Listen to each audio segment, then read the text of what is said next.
Hello friends, आप सभी का मेरे यूट्यूब चैनल में स्वागत है। आज हम गुजरात माध्यमिक एवं उच्चतर माध्यमिक शिक्षा बोर्ड कक्षा 12 हिंदी मीडियम विषय वाणिज्य व्यवस्था, उसके अंदर चैप्टर नंबर 3 आयोजन, जिसे अंग्रेज़ी में प्लानिंग भी कहा जाता है। आज हम इस चैप्टर के अंदर आयोजन किसे कहते हैं और आयोजन के लक्षण कौन से हैं, उसकी हम चर्चा करने वाले हैं। वैसे तो हम सभी जानते हैं कि व्यवसाय को एक आर्थिक प्रवृत्ति माना जाता है, जिसका मुख्य उद्देश्य लाभ प्राप्त करना होता है। इसीलिए व्यावसायिक इकाई को जो भी प्रवृत्ति करनी है, उसकी संपूर्ण जानकारी प्राप्त करके पूर्व विचार या विमर्श करना पड़ता है। जैसे कि कौन कार्य करेगा, क्या कार्य करेगा, कब कार्य करेगा, किस प्रकार से कार्य करेगा और कितने प्रमाण में कार्य करेगा। इन सभी बातों की संपूर्ण जानकारी प्राप्त करनी पड़ती है। भविष्य के विषय का वर्तमान में पूर्व विचार करने की प्रक्रिया को आयोजन कहा जाता है। आयोजन को हम सर्वव्यापी मानते हैं। आयोजन सर्वव्यापी है। सभी क्षेत्रों में आयोजन का उपयोग होता है। फिर चाहे युद्ध का मैदान है क्यों ना हो, खेलकूद का मैदान क्यों ना हो, व्यवसाय की इकाई क्यों ना हो, राजकीय क्षेत्र, धार्मिक क्षेत्र, सामाजिक क्षेत्र, सभी क्षेत्रों में आयोजन का उपयोग किया जाता है। आयोजन के बिना कोई भी कार्य सिद्ध हो सकता नहीं है। अब हम आयोजन का अर्थ देखने वाले हैं। भविष्य में क्या प्राप्त करना है और किस प्रकार से प्राप्त करना है, इसके लिए विविध विकल्पों का विचार करके उन विकल्पों की सूची में से श्रेष्ठ विकल्प अपनाने के विषय में जो योजना तैयार की जाती है, उसे आयोजन कहा जाता है। एक दूसरी व्याख्या भी हमारे पास है।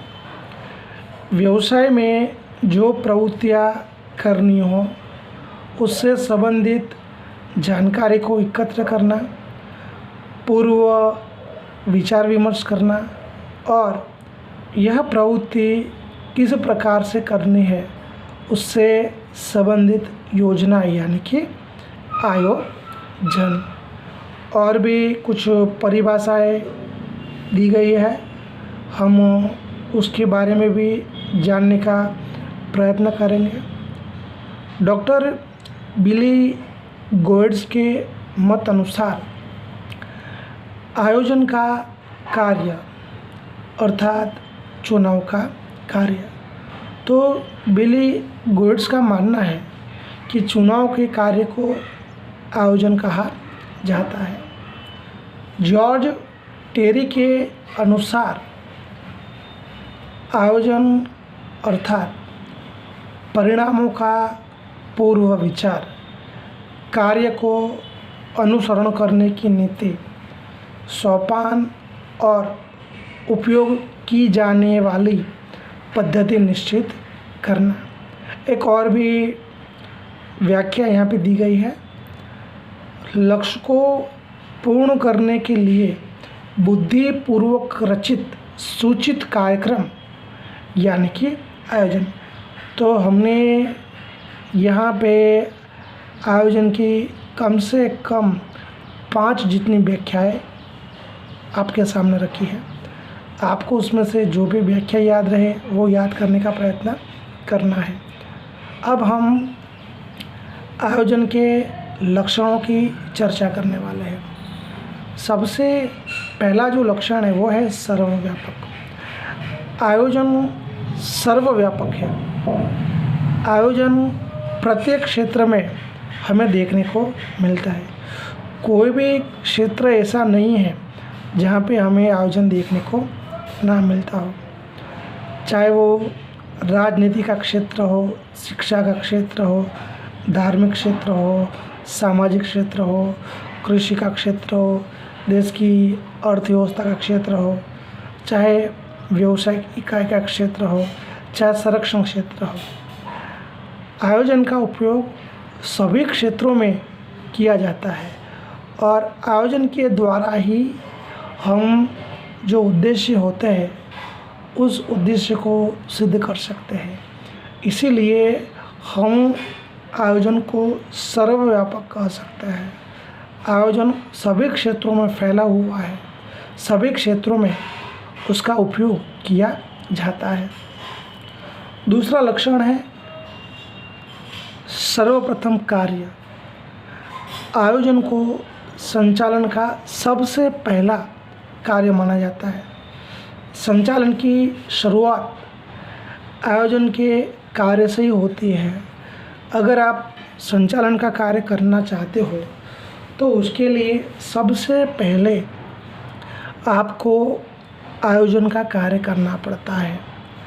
आयोजन के आधार पर ही संचालन के दूसरे जो कार्य होते हैं, जैसे कि व्यवस्था तंत्र, कर्मचारी व्यवस्था, मार्गदर्शन और नियंत्रण, ये सभी कार्य लागू किए जा सकते हैं। आयोजन के बिना दूसरे संचालन के कार्य सफल हो सकते हैं नहीं। इसीलिए संचालन का सबसे पहला कार्य आयोजन ही माना जाता है। आयोजन के बिना संचालन सफल हो सकता नहीं है। तीसरा जो लक्षण है वह आयोजन चैतन्य और बौद्धिक प्रक्रिया है। आयोजन के अंदर जो भी निर्णय लिए जाते हैं वो निर्णय सोच समझ कर लिए जाते हैं। इसके अलावा जो भी हम अनुमान लगाते हैं, पूर्वधारणा करते हैं, उसके आधार पे ही निर्णय लिए जाते हैं। इसलिए आयोजन को चैतन्य और बौद्धिक प्रक्रिया मानी जाती है। आयोजन करने के लिए हमें बुद्धि की ज़रूरत पड़ती है। आयोजन के लिए हमें ढेर सारे निर्णय लेने पड़ते हैं। जब भी हम आयोजन करते हैं तो आयोजन करते वक्त जो भी भविष्य के जो भी पूर्वानुमान होते हैं, भविष्य के जो भी अनिश्चितता होती है, उन सबको ध्यान में रखकर हमें निर्णय लेना पड़ता है। हमें पूरा प्लानिंग करना पड़ता है। और इसके अलावा ये जो आयोजन का कार्य है वो कोई चैतन्य यानी कि सजीव व्यक्ति के द्वारा ही किया जा सकता है। निर्जीव व्यक्ति के द्वारा कोई प्लानिंग नहीं किया जा सकता। इसीलिए आयोजन को हम चैतन्य और बौद्धिक प्रक्रिया मानते हैं। चौथा लक्षण है आयोजन परिवर्तनशील है। आयोजन परिवर्तनशील होना चाहिए। आयोजन में विभिन्न प्रकार की गणनाएं और धारणाएं होती है, लेकिन उसके अंदर व्यावसायिक इकाई को प्रभावित करने वाले बाह्य तत्वों का भी समावेश होता है, बाह्य परिस्थितियों का भी समावेश होता है। तो व्यावसायिक इकाई को प्रभावित करने वाले बाह्य तत्वों की वजह से हमें आयोजन में कभी ना कभी आवश्यक परिवर्तन करने ही पड़ते हैं और इसीलिए हम आयोजन को परिवर्तनशील मानते हैं। परिवर्तनशीलता यह आयोजन की पूर्व शर्त मानी जाती है। आयोजन कभी भी जड़ होना चाहिए नहीं। आयोजन हमेशा परिवर्तनशील ही होना चाहिए। व्यावसायिक इकाई में जो भी बाह्य परिस्थितियाँ उत्पन्न होती है, जो भी हालात उत्पन्न होते हैं, उन परिस्थिति और हालात को ध्यान में रखकर हम आयोजन में परिवर्तन कर सके, ऐसा आयोजन होना चाहिए। इसीलिए उसे परिवर्तनशील माना जाता है। दूसरा है सावधानी। आयोजन में सावधानी भी बहुत ज़रूरी है। हम सभी जानते हैं कि आयोजन भविष्य को ध्यान में रखकर किया जाता है। अगर किसी विषय को हम ध्यान में लेते हैं तो उस विषय का हमें अध्ययन करना पड़ता है, उसके विषय में सारी जानकारी प्राप्त करनी पड़ती है, उसकी जो सांख्यिकीय जानकारी होती है, अंकीय गणना होती है, सब हमें प्राप्त करना पड़ता है। तो उस विषय के बारे में सारी संपूर्ण जानकारी प्राप्त करने के लिए हमें सावधानी रखनी पड़ती है। अगर आयोजन करते वक्त सावधानी न रखी जाए तो हमारे द्वारा किया गया आयोजन असफल हो जाता है, कभी भी सफल हो सकता है नहीं है। तो ये चीज़ भी है कि आयोजन करते वक्त सावधानी रखना ज़रूरी है। अगर आपने सावधानी नहीं रखी तो आपका आयोजन असफल हो सकता है। सावधानी रखने के लिए आप जिस विषय के बारे में आयोजन करना चाहते हो उस विषय की संपूर्ण जानकारी प्राप्त करनी पड़ती है, उसका अध्ययन करना पड़ता है और उन सब के बीच में आपको सावधानी भी रखनी पड़ती है। आगे का लक्षण है पूर्व अनुमान अनिवार्य। आयोजन में पूर्व अनुमान को अनिवार्य माना जाता है। व्यावसायिक इकाई में आयोजन के लिए भविष्य की अनिश्चितताओं को ध्यान में लिया जाता है। भविष्य की अनिश्चितताओं को ध्यान में लेकर ही आयोजन किया जाता है, इसलिए पूर्व अनुमान जरूरी है। संचालन का प्रथम कार्य के रूप में पूर्व अनुमान और आयोजन को माना जाता है।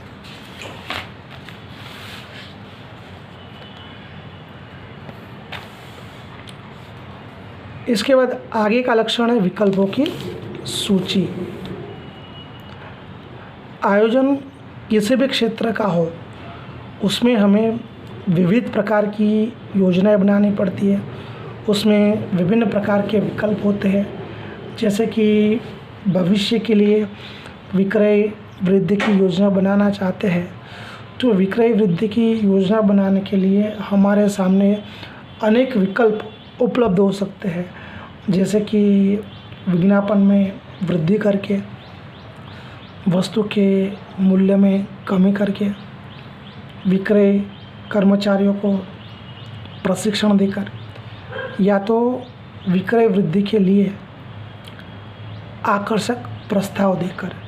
इस प्रकार विक्रय वृद्धि के लिए जो भी हमारे पास विकल्प होते हैं उन सभी विकल्पों में से हम सबसे श्रेष्ठ विकल्प का चुनाव करते हैं। इसीलिए आयोजन को विकल्पों की सूची माना जाता है। आगे का लक्षण है भविष्य के साथ संबंध। आयोजन का भविष्य के साथ संबंध देखने को मिलता है। हम भविष्य को ध्यान में रखकर ही आयोजन करते हैं। आयोजन में भविष्य की जो अनिश्चितताएं होती है, भविष्य की जो भी जोखिम होते हैं, उन सबको ध्यान में रखकर ही उसका पूर्व विचार किया जाता है। इसके अलावा उसके बाद आयोजन में जो भी पूर्व धारणाएं होती है उसको ध्यान में रखते हैं और इनके आधार पर ही हमें आयोजन करना पड़ता है। संक्षिप्त में कहें तो आयोजन का कार्य भविष्य को ध्यान में रखकर वर्तमान समय में किया जाता है और उसके बाद आयोजन का मूल्यांकन किया जाता है। इस प्रकार से आयोजन का भविष्य के साथ संबंध होता है। हम जो भी आयोजन करते हैं वो आयोजन भविष्य की अनिश्चितताओं को दूर करने के लिए, जोखिम को दूर करने के लिए करते हैं, ताकि भविष्य में किसी प्रकार की अनिश्चितताएं या जोखिम फिर से उत्पन्न ना हो। इसीलिए हमें वर्तमान का सहारा लेना पड़ता है। आगे है सतत प्रक्रिया। आयोजन को सतत प्रक्रिया माना जाता है। आयोजन यह सतत और निरंतर चलने वाली प्रक्रिया है। व्यावसायिक इकाई के प्रारंभ से लेके अंत तक आयोजन की क्रिया करनी पड़ती है। समय और परिस्थिति के हिसाब से उसमें हमें परिवर्तन करना पड़ता है। आयोजन की प्रक्रिया सतत चलती रहती है, वो कभी रुकती नहीं है। हालात और परिस्थिति के हिसाब से हम उसमें परिवर्तन कर सकते हैं और उस प्रक्रिया को निरंतर आगे बढ़ा सकते हैं। इसलिए हम उसे सतत प्रक्रिया मान सकते हैं। आगे का लक्षण है ध्येय लक्षी प्रवृत्ति। आयोजन को ध्येय लक्षी प्रवृत्ति कहा जाता है। भविष्य में निश्चित किए गए जो भी लक्ष्य होते हैं, जो उद्देश्य होते हैं, जो टारगेट होते हैं, उनको पूर्ण करने के लिए हमें आयोजन करना पड़ता है। संचालक अपने उद्देश्य के हिसाब से अपने लक्ष्यांक निश्चित करते हैं। उन उद्देश्यों को पूर्ण करने के लिए, उन लक्ष्यांकों को पूर्ण करने के लिए हमें आयोजन करना पड़ता है। आयोजन के द्वारा ही निर्धारित लक्ष्यांक को या निर्धारित उद्देश्य को हम पूर्ण कर सकते हैं। इसीलिए हम आयोजन को एक ध्येय लक्ष्य प्रवृत्ति मानते हैं। हम कोई भी आयोजन करते हैं तो उसके पीछे कोई ना कोई ध्येय हमारा होता है। उसके बाद है निर्णय प्रक्रिया में आवश्यक। आयोजन में निर्णय प्रक्रिया आवश्यक है। आयोजन यानी कि श्रेष्ठ विकल्पों का चुनाव, जिसके अंदर विभिन्न प्रकार के विकल्पों की पूर्वधारणाएं होती है और अनुमान भी होते हैं। जो भी विभिन्न प्रकार के विकल्प हमारे पास होते हैं, उन विकल्पों में से हमें सबसे श्रेष्ठ विकल्प चुनना पड़ता है और सबसे श्रेष्ठ विकल्प चुनने के बाद ही हम योग्य निर्णय ले सकते हैं। इस प्रकार आयोजन में निर्णय प्रक्रिया बहुत ही ज़रूरी है। तो हमने यहाँ पे आयोजन किसे कहते हैं वे देखा, और साथ में आयोजन के लक्षण कौन से हैं हमने वे देखा। अगर आपको हमारा ये वीडियो पसंद आए तो इस वीडियो को ज़्यादा से ज़्यादा लाइक कीजिए, शेयर कीजिए। आपके ग्रुप सर्कल में भी अपने दोस्तों तक ये इन्फॉर्मेशन पहुंचाइए। और हमारा ये जो यूट्यूब चैनल है, जिसका उद्देश्य बच्चों को शिक्षा देना है, उससे ज़्यादा सब्सक्राइब करवाना ना भूलें। आपके जो भी प्रश्न हो, जो भी क्वेरी हो, जो भी प्रॉब्लम्स हो, कमेंट बॉक्स में लिखकर आप भेज सकते हैं। आगे के वीडियोस में हम नए टॉपिक के साथ आपके सामने फिर से उपस्थित होंगे। तब तक जय हिंद, जय भारत, अस्तु। धन्यवाद।